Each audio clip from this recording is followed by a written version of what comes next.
Grammar Girl here. I'm Mignon Fogarty, your friendly guide to the English language. Today, we're going to double your pleasure and double your fun. First, we'll talk about double possessives, and then we'll talk about words that do double duty. Way back in episode 449, we addressed a follower's question about the use of double possessives, sometimes called double genitives.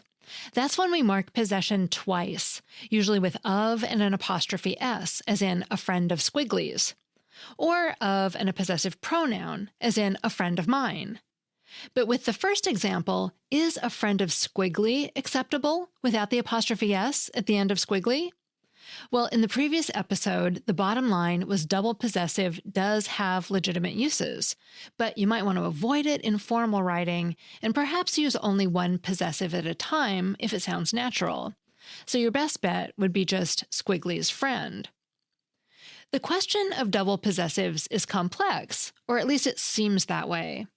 Phil from North Carolina recently submitted virtually the same question I received 10 years ago, asking, if Harry is Bruce's friend, is it correct to say he's a friend of Bruce, as opposed to he's a friend of Bruce's? The former doesn't sound quite right, possibly because of the common usage of the alternative, which seems to be a double possessive. Phil is correct on both counts. A friend of Bruce sounds awkward to some people, and the commonly used a friend of Bruce's is a double possessive and perfectly legal. So let's break this down a little more and see what the most prevalent style guides have to say. Of course, the normal way to form possessives in English is either with an apostrophe s or with the word of. The example we gave in episode 449 is the UK's crown jewels, or the crown jewels of the UK. Both are grammatical. But what if we use a double possessive? Is it the Grammar Girl podcast of Mignon, or the Grammar Girl podcast of Mignons with the apostrophe s? Well, most native speakers of English would probably say the second one sounds more natural, even though some language purists will tell you it's ungrammatical. But it's not. It's perfectly acceptable and sometimes useful and even necessary. First, most of the major style guides agree that double possessives are okay, but, and there's always a but, isn't there? Only when it comes to animate objects, as in the Grammar Girl podcast of Mignon's example. But the guides differ in how they describe what an animate object is and the other conditions they prescribe for using a double possessive. Let's start with the AP Style Book, which is the style book we primarily use for the podcast and happens to be the most restrictive on this topic. It gives two conditions that must be met. 1, the word after of must refer to an animate object, and 2, the word before of must involve only a portion of the animate object's possessions. So we can say, the favorite toy of Chaos Kitties, since he is beyond animate and has many, many toys. We can also use of in a possessive pronoun, like that toy is a favorite of his. Of course, we could simplify things even more by saying Chaos Kitty's favorite toy. According to the Chicago Manual of Style, the choice between of and apostrophe s to express possession is a matter of style. The guide also notes that the preposition of can be used, quote, to express relationship, agency, or possession, unquote. When it comes to double possessives, it does not mention animate versus inanimate objects, but does agree with the AP Style Book that a possessive form may be preceded by of when one of many is implied, as in the Chaos Kitty example I just mentioned. But it further states that where the meaning is not literally possessive, the double possessive form should not be used. So we have a follower of Mignon's submitted a question, or Mignon's follower submitted a question, but Phil is a fan of baseball, which we write without an apostrophe s since it's not true possession. Next, Merriam-Webster has a very interesting section on double possessives, which it calls perfectly grammatical. According to this dictionary, the double possessive dates back to Chaucer's time and mostly gets used without being remarked upon by native speakers. But it does mention the naysayers who will scold you for using it, offering that a simple rewrite will often solve the problem. Similar to Chicago, Merriam-Webster distinguishes between association and possession. Quote, while double possessives are sometimes unnecessary, they can be helpful for differentiating between when the possessive or genitive case is about association or about ownership, unquote. As in, a portrait of my parents without an apostrophe versus a portrait of my parents with an apostrophe. In the first example, my parents are the subject of the portrait, while in the second, they are the owners of the portrait. Merriam-Webster affirms that, quote, the double possessive proves useful and can indeed be used without one having to worry about grammatical transgression, unquote. Next, Garner's modern English usage agrees that, quote, some people erroneously stigmatize a friend of mine or an acquaintance of John's, and points out that double possessives have been used since the days of Middle English, unquote, and are widely approved. Garner describes the usage of both the word of and the apostrophe s as idiomatic and somewhat informal. But he states that, quote, the double possessive appears in good writing and typically causes no trouble, unquote. And in some cases, like with of and a possessive pronoun, such as a podcast of hers, they are impossible to avoid, according to Garner. Finally, let's look at Cambridge Dictionary for examples of double possessives in British English. Cambridge does allow for the use of the word of and the apostrophe s, just as in American English. But it doesn't specifically call out the conditions I mentioned earlier, animate versus inanimate objects, or whether you're talking about just a portion of the possessions. It's still perfectly fine to say the podcast of Mignons. So to get back to Phil's question, there's nothing wrong with a double possessive like Harry is a friend of Bruce's, especially since Bruce is animate. But you also don't have to write it that way if you don't want to. Harry is a friend of Bruce is equally fine, as is the simpler phrase, Harry is Bruce's friend.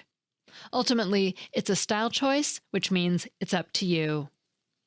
That segment was by Susan Herman, a retired multidisciplined language analyst, analytic editor, and instructor for the federal government.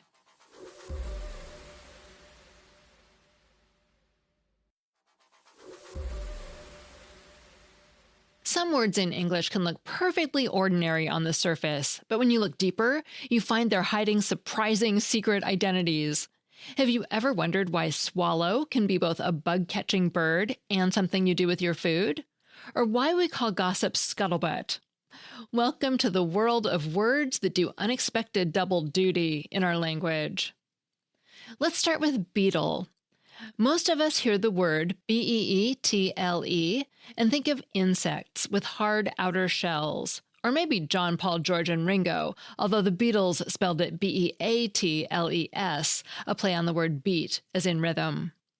But woodworkers reach for a different kind of beetle.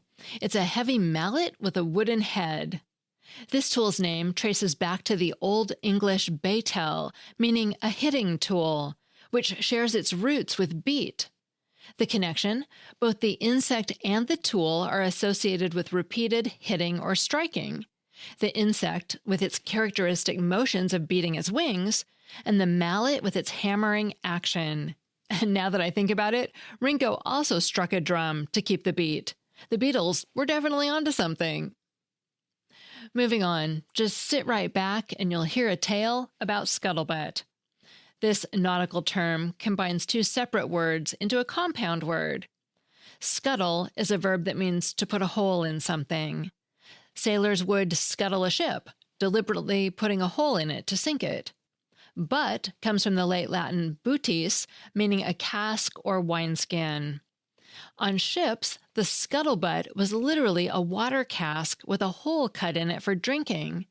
But just as office workers gathered around water coolers to chat, sailors would congregate around the scuttlebutt to trade ship news and gossip. By 1901, the word had officially taken on its modern meaning of rumor or gossip. The word fathom is another one with a double life in modern English, and it also has a nautical past. While most of us use it to mean understand deeply, maritime professionals still measure ocean depths in fathoms, exactly 6 feet or 1.8288 meters. It comes from the Old English fathom, meaning the distance between outstretched arms. But over time, this nautical unit for measuring ropes at sea gradually took on a metaphorical meaning. So when we say we can't fathom an idea, we're unknowingly using sailor speak to say something is too deep to measure. Modern ships still carry fathometers, although sailors often call them depth sounders. Next, when you hear the term wabbit, you might instantly think of Elmer Fudd calling bugs a wascally wabbit. But Elmer's mispronunciation aside, this word comes from a different linguistic warren altogether. The term has been part of Scottish English since the early 1900s, and it's an adjective that means tired out or exhausted. It's believed to be related to the verb to wab, to tire out, and shares connotations with wobble. A Scottish person might say something like, and pardon the bad accent, "Dinna bother me the now, I'm too wabbit to think straight." Cleave is another interesting double agent. It's an example of a contronym, a word with two distinct meanings that are the opposite of each other. Cleave combines the Old English cleavon, to split, and cleavion, to stick. So you can cleave something apart, maybe with a cleaver, a large knife with a broad rectangular blade, or you can cleave to something tightly, trying to form an unbreakable bond.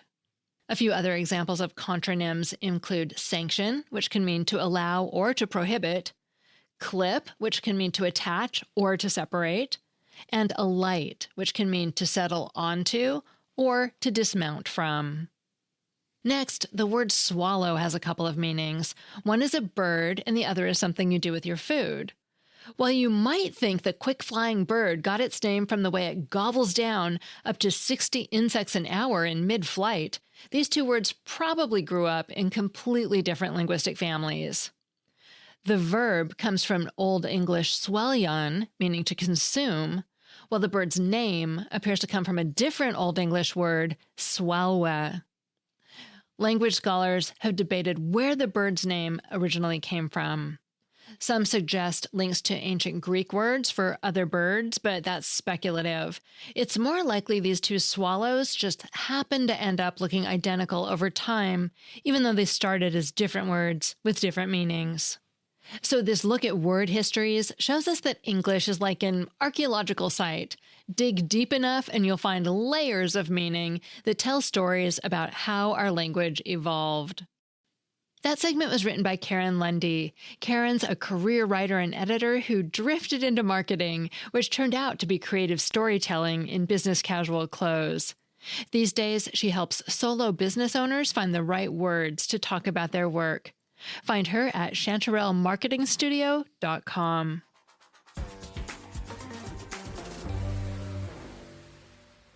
Finally, I have a Familect story from Glenn.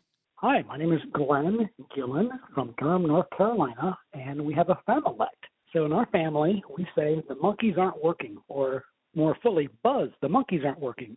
And that's from the first Toy Story movie when they were trying to connect monkeys from the Barrel of Monkeys to escape Andy's room. And at one point, Rex says, Buzz, the monkeys aren't working. So our family uses that whenever something goes wrong or doesn't turn out right, and that's our Familect. Have a good day. Thanks so much, Glenn. I remember that scene. If you want to share the story of your Familect, a word or phrase that you use only with your friends or family, leave a message on the voicemail line at 83321-4GIRL, or leave a voice message on WhatsApp. Be sure to call from a nice quiet place, and if you want that number or link later, you can always find them in the show notes. Grammar Girl is a quick and dirty tips podcast. Thanks to Morgan Christianson in advertising, Holly Hutchings, director of podcasts, Nat Hoops in marketing, and Dan Feierabend in audio, who's teaching his son to drive. And I remember when he was little. And I'm Mignon Fogarty, better known as Grammar Girl and author of the tip-a-day book, The Grammar Daily. That's all. Thanks for listening.